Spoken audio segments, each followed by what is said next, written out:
Hello everyone, welcome back to my channel. तो again आज start करेंगे फ्लूइड मैकेनिक्स के कुछ इंपॉर्टेंट कॉन्सेप्ट और आज पढ़ाऊंगा पास्कल्स लॉ और स्पेसिफिक ग्रेविटी और इसके बारे में फुल डिटेल फुल एक्सप्लेनेशन के साथ बताऊंगा। अगर चैनल पे नए हो तो लाइक सब्सक्राइब और शेयर बिल्कुल ठोक देना।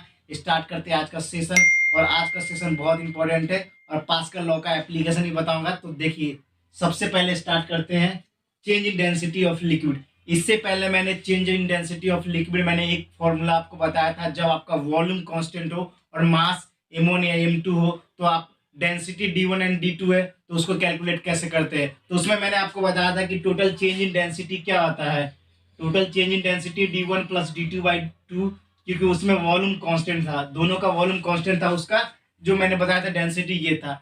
अब आज का टॉपिक होगा उसमें आपका जो मास और डेंसिटी दोनों होंगे। पिछले वाले में सिर्फ वॉल्यूम और क्या डेंसिटी था, जिसमें वॉल्यूम कांस्टेंट था। तो स्टार्ट करेंगे आज का session change in density of liquid. सबसे पहले देख लीजिए, if two liquids of masses m1 and m2 density d1 and d2 are mix together then density of mixture is. मान लीजिए कोई दो लिक्विड है जिसका मास m1 एंड m2 दे रखा है और डेंसिटी d1 एंड d2 दे रखा है, दोनों को साथ में मिलाया जाता है, मिक्स किया जाता है, then density of mixture. Mixture का डेंसिटी क्या होगा? तो सबसे पहले देख लीजिए, जो टोटल चेंज इन डेंसिटी, जो टोटल कैलकुलेटिंग डेंसिटी क्या हो जाएगा आपका m1 प्लस m2, उसके बाद divide by m1 divide by d1 plus m2 divide by d2। ध्यान से देखिए, यहाँ पर डेंसिटी आपका हो जाएगा m1 plus m2 divide by m1 d1 plus m2 d2।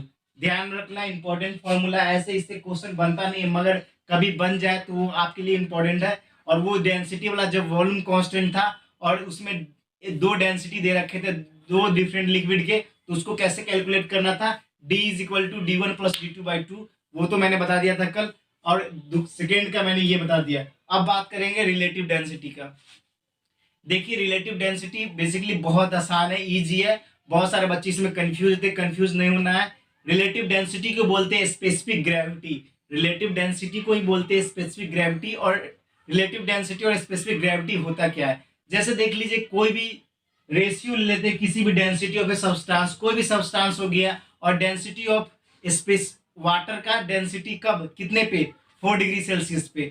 कोई भी डेंसिटी किसी भी डेंसिटी सब्सटेंस ले लेंगे तो इसको ऐसे आप बोल सकते हो, the ratio of density of substance and density of water at 4 degree Celsius. 4 degree Celsius इसलिए लिया गया क्योंकि वहां पर स्पेसिफिक 4 डिग्री पे ही वो काम करेगा, इसलिए लिया गया है, ध्यान रखना आप। तो देखिए, रिलेटिव डेंसिटी होता क्या है, उसको बोलते हैं स्पेसिफिक ग्रेविटी। उसको कैसे हम कैलकुलेट कर पाएंगे और कैसे इसको फाइंड आउट कर पाएंगे, कभी भी आपसे पूछ दिया जाए स्पेसिफिक ग्रेविटी और रिलेटिव डेंसिटी निकालने के लिए, तो सबसे पहले देखिए, the ratio of density of a substance to the density of water at 4 degree Celsius. क्योंकि स्टैंडर्ड वैल्यू जो होती है वाटर का वो 4 डिग्री सेल्सियस पे ही आती है, इसलिए यहाँ पर स्पेसिफिक आपको 4 डिग्री सेल्सियस ही लेना है। उस पर उसका डेंसिटी होता है 1000 kg पर मीटर क्यूब। मैंने लिख रहा kg पर मीटर क्यूब है ना, 1000 kg पर मीटर क्यूब। वाटर की डेंसिटी मैक्सिमम भी 4 डिग्री सेल्सियस पे होती है, वो स्टैंडर्ड वैल्यू है, इसलिए वहां पर हम लेते हैं।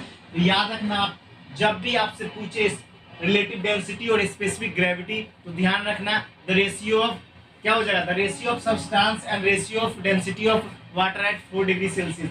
The ratio of density of substance and density of water at 4 degree Celsius. 4 degree Celsius पे वाटर की वॉल्यूम जो होती है वो मैक्सिमम होती है, मैक्सिमम वैल्यू 4 डिग्री सेल्सियस पे होती है। और कितनी होती है, 1000 kg पर मीटर क्यूब। लिखो नहीं, वो भी मैंने लिख रखा है, तो ये आप ध्यान रख लो।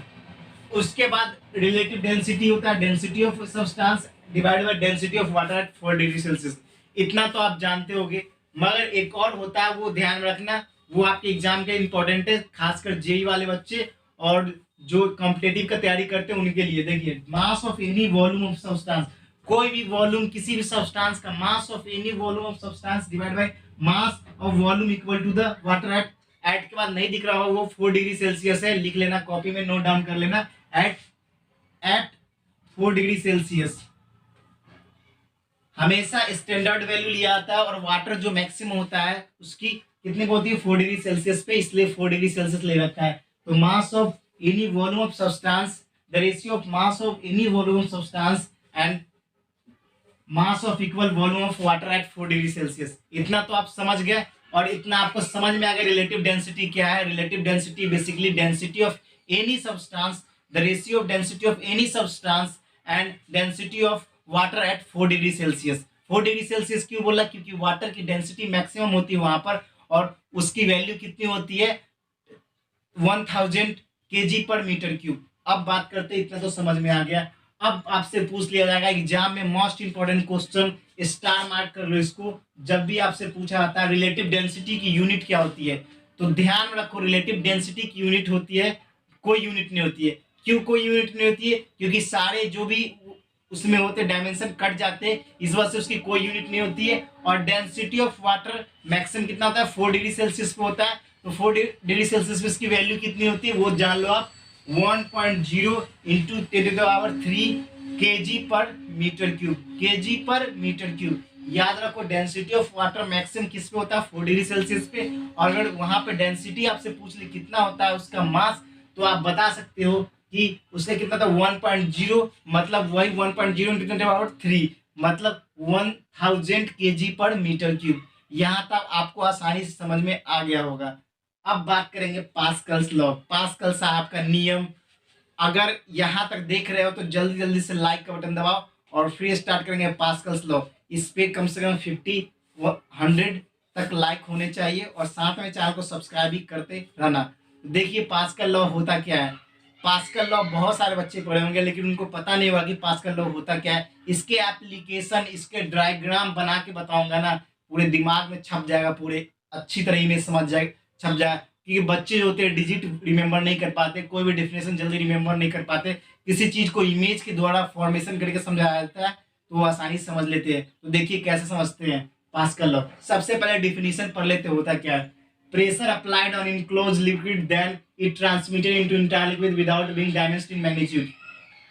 देखिए सबसे सिंपली समझो, ये लैंग्वेज समझने की जरूरत नहीं, बस पढ़ लिया, कुछ नहीं कर रहा है। बोल रहा है कि कोई भी प्रेशर अगर किसी भी लिक्विड, क्लोज लिक्विड में प्रेशर अप्लाई किया गया ना, तो उसका मैग्नीट्यूड में चेंज नहीं होता है, और पूरे वो किस में, पूरे लिक्विड में फैल जाता है। यही पास्कल साहब ने बोला था। पास्कल साहब ने सिंपली ये बोला था कि आपका जो है कोई भी इंटायर लिक्विड है, क्लोज इंटायर लिक्विड है, कोई भी पूरा फुल लिक्विड जिसमें किसी भी बॉक्स से क्लोज किया गया है और उसमें प्रेशर अप्लाई किया गया, तो वो पूरे बॉक्स में फैल जाएगा प्रेशर, पूरे क्लोज सरफेस में फैल जाएगा प्रेशर, और उसमें मैग्नीट्यूड मतलब उसके मैग्नीट्यूड में बिल्कुल भी चेंज नहीं आएगा, वो बिल्कुल भी डायमेंस नहीं होगा। Without being diminished in magnitude, magnitude बिल्कुल भी चेंज नहीं होगा, सेम रहेगा।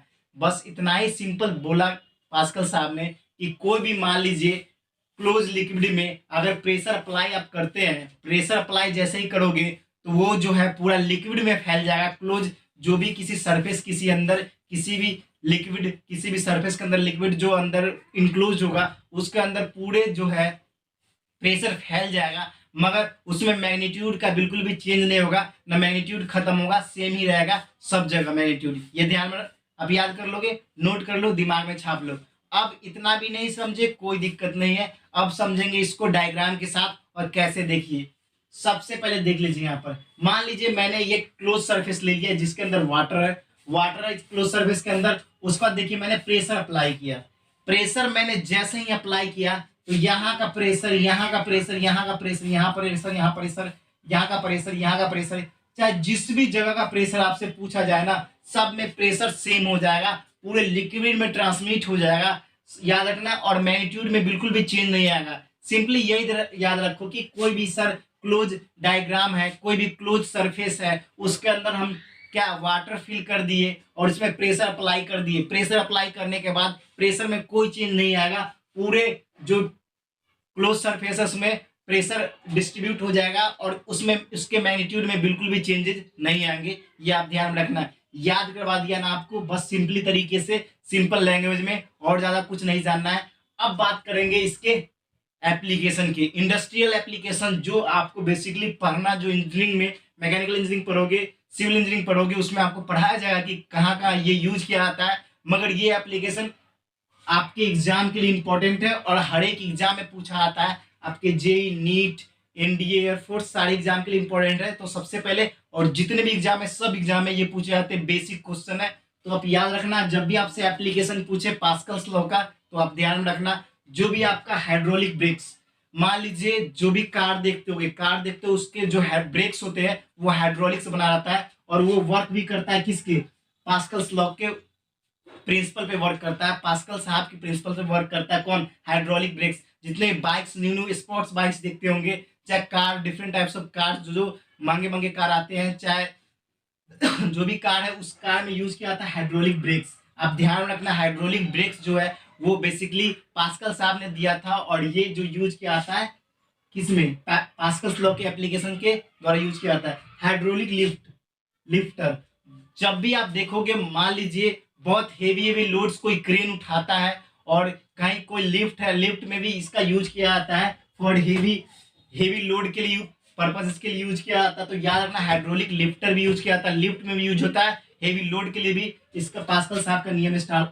उसका hydraulic jack, hydraulic jack basically car में देखे होगे, हाइड्रोलिक जैक लगता है जो पूरे कार को संभाले और स्थिर रखता है। तो ये हाइड्रोलिक जैक भी आपका पास्कल साहब के नियम से बिलोंग करता है, और ये पास्कल साहब के नियम पे ही बेस्ड है। तो याद रखना, जब भी आपको hydraulic brakes, hydraulic lifter, hydraulic jack जब भी आपसे पूछे, याद रखो इसका एप्लीकेशन बहुत ही इंपॉर्टेंट है, ये पास्कल साहब के द्वारा दिया गया था। और ये सारे कॉन्सेप्ट आपको मैं फिगर के थ्रू बुक में पढ़ोगे, सिर्फ डिफिनीशन लिखा है पास्कल, उसका एप्लीकेशन बहुत सारे बुक में नहीं लिख रखा है, मैंने उस सारे को मैग्नीफाइड करते हुए आपको बताया। अगर मेरे चैनल पे नए हो तो लाइक, सब्सक्राइब और शेयर बिल्कुल ठोक के जाना है।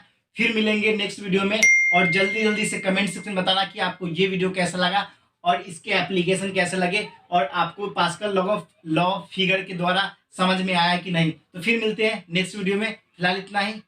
जय हिंद, जय भारत, वंदे मातरम।